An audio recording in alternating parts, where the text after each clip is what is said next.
But in Joshua chapter 2, we see a woman who has probably one of the worst titles ever. She's known as Rahab the harlot. So it's pretty clear what kind of woman she was. And so it may seem unusual that we would pick her to learn from, but God did miraculous things through this woman. But the first thing that I want us to see is that Rahab recognized when God was at work. She understood when God was moving, when God was at work. Rahab recognized the stories she heard about these people and understood not just that they were people to be reckoned with, but that their God was a significant force. And so much so that she testifies and says what? Your God is the God in heaven above and on earth below.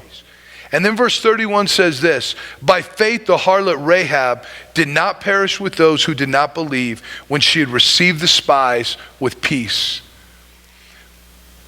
But she understood what God was doing and she put her faith in action.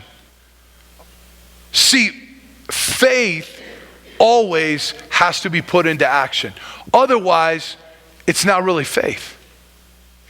Now, we say things like we are people of faith and that faith saves us.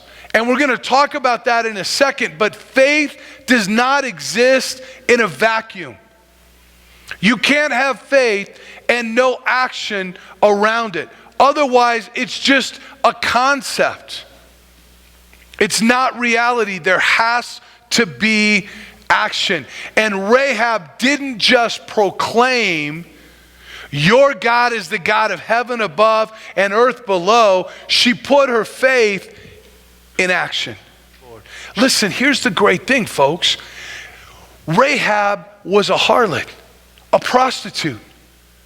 She was a woman that didn't have the best reputation, but she expressed faith in God. She put that faith in action, and God changed everything about her life. He changed everything about her family. The great thing about God's love for us is that the actions and the things that we do come after His grace in our life, not before. We don't have to earn God's love. We don't have to earn God's favor. He already loves us. Not only did Rahab put her faith in action, but she was concerned about others.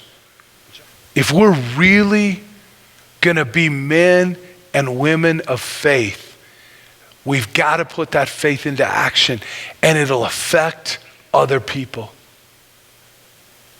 If we've experienced the love of God, how could we not show God's love to others? If we've experienced the grace and the forgiveness of God, how could we not proclaim the grace and forgiveness of God to others? I just wrote out, seek to put your faith into action, especially through sharing Christ with those who are lost. I just want to encourage you this week, as we seek to try to learn from Rahab, try to be a little more like her. Put that faith in action. Pray for somebody. Do something for somebody. Share Jesus and what He's done for you with somebody. And ask God to use you. If He used Rahab the harlot, He can use you. He can use me. Let's